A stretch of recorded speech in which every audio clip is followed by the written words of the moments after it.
Jumpa lagi sahabat info daerah. Dengan info daerah, Anda dapat menemukan berbagai informasi penting seperti event, promosi, restoran, tempat wisata, dan masih banyak lagi. Jadilah yang pertama mendapatkan kabar terbaru dan manfaatkan kesempatan untuk menikmati apa yang ditawarkan daerah tempat tinggal Anda. Kali ini, info daerah akan berbagi video daerah, Danau Toba Sumatera. Danau Toba adalah danau alami berukuran besar di Indonesia yang berada di kaldera gunung supervulkan. Danau ini memiliki panjang 100 km, 62 mil, lebar 30 km, 19 mil, dan kedalaman 508 meter, 1667 kaki. Danau ini terletak di tengah Pulau Sumatera bagian utara dengan ketinggian permukaan sekitar 900 meter, 2953 kaki. Danau ini membentang dari 2,88 derajat utara 98,52 derajat timur sampai 2,35 derajat utara 99,1 derajat timur. Danau Toba adalah danau terbesar di Indonesia sekaligus danau vulkanik terbesar di dunia. Danau Toba terbentuk sebagai akibat dari letusan gunung berapi supermasif berkekuatan VEI 8 sekitar 69.000 sampai 77.000 tahun yang lalu yang memicu perubahan iklim global. Metode penanggalan terkini yang berakurat menetapkan letusan tersebut terjadi sekitar 74.000 tahun yang lalu. Letusan ini merupakan letusan eksplosif terbesar di bumi dalam 25 juta tahun terakhir. Menurut teori bencana Toba, letusan ini berdampak besar bagi populasi manusia di seluruh dunia. Dampak letusan menewaskan sebagian besar manusia yang hidup waktu itu dan diyakini menyebabkan penyusutan populasi di Afrika Timur Tengah dan India sehingga memengaruhi genetika populasi manusia di seluruh dunia sampai sekarang. Pemandangan Danau Toba dari Kecamatan Paranginan, Humbang Hasundutan.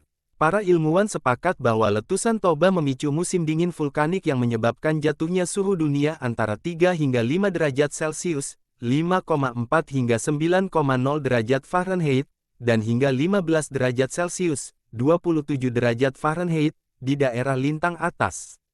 Penelitian lanjutan di Danau Malawi, Afrika Timur, menemukan endapan debu letusan Toba, tetapi tidak menemukan bukti perubahan iklim besar di Afrika Timur. Pada tanggal 18 Juni tahun 2018, musibah tenggelamnya kapal feri terjadi di Danau Toba dan menenggelamkan lebih dari 190 orang.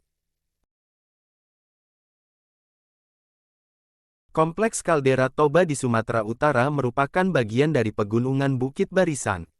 Kaldera Toba merupakan kaldera dengan letusan terbaru dari zaman kuarter dengan ukuran panjang 100 km dan lebar 30 km serta merupakan kaldera termuda keempat di dunia.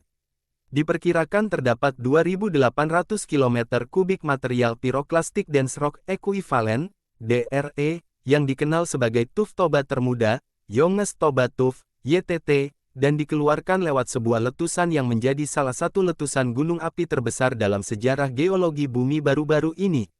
Dua buah setengah kubah kebangkitan muncul setelah letusan yang kini menjadi Pulau Samosir dan Blok Uluan, dipisahkan oleh sebuah graben membujur yang menjadi Selat Latung.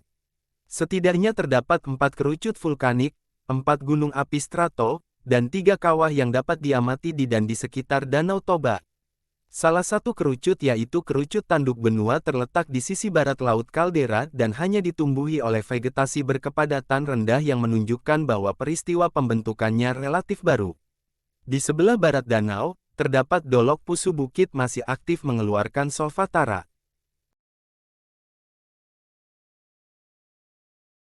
Pada bulan Mei tahun 2012, Pemkab Samosir menerbitkan surat keputusan, SK, Bupati Samosir No. 89 tanggal 1 Mei tahun 2012 tentang pemberian izin lokasi usaha perkebunan hortikultura dan peternakan seluas 800 hektare di hutan tele, di Desa Partungku Naginjang dan Hariara Pintu, Kecamatan Harian, Kabupaten Samosir, Sumatera Utara kepada PT Gorga Dumasari, GDS, yang dimiliki seorang anggota DPRD Kabupaten Samosir, Joni Sitohang. Kemudian dilanjutkan dengan izin pemanfaatan kayu, IPK, yang diberikan oleh Kepala Dinas Provinsi Sumatera Utara melalui SK Kepala Dinas Kehutanan dan Perkebunan Kabupaten Samosir Nomor 005 Tahun 2013. Ketua Pengurus Forum Peduli Samosir Nauli, Pesona, Rohani Manalu menyatakan bahwa izin yang didapatkan ini membuat PT GDS melakukan penebangan atas kayu-kayu alam di dalam hutan tanpa memiliki AMDAL. Rohani juga menyatakan bahwa akibat lain adalah terjadinya longsor dan banjir yang menimbulkan korban jiwa. Akibat penebangan hutan tele, lumpur hasil erosi di atas tanah bekas penebangan tersebut telah menyebabkan pendangkalan sungai-sungai di sekitar Danau Toba. Program penanaman 1 juta pohon yang digerakkan pemerintah Provinsi Sumatera Utara pun dikatakan tidak efektif karena banyak pohon yang mati karena tidak dirawat. Hal ini menyebabkan 3 aktivis lingkungan Sumatera Utara, Marandus Sirait, Hasoloan Manik, Kalpataru, dan Wilmar Eliezer Simanjorang, Satya Lencana Karya Satya, Toba Award, Wana Lestari, mengembalikan semua piagam penghargaan yang pernah diberikan pemerintah Provinsi Sumatera Utara, Kementerian Kehutanan, dan Istana Negara.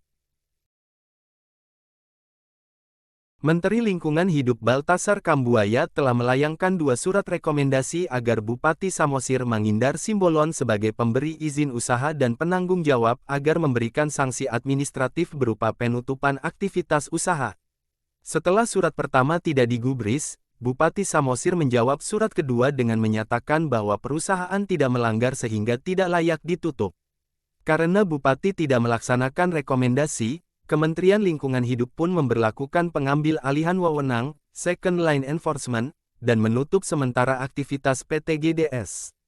Setelah Kementerian Lingkungan Hidup turun langsung ke lokasi berdasarkan temuan bahwa keputusan tidak digubris, lalu Pemkab menyurati PT GDS untuk menaati surat keputusan.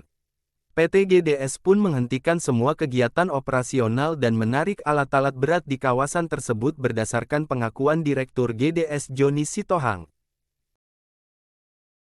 Demikian info daerah kali ini, sampai jumpa lagi di info daerah selanjutnya. Terima kasih.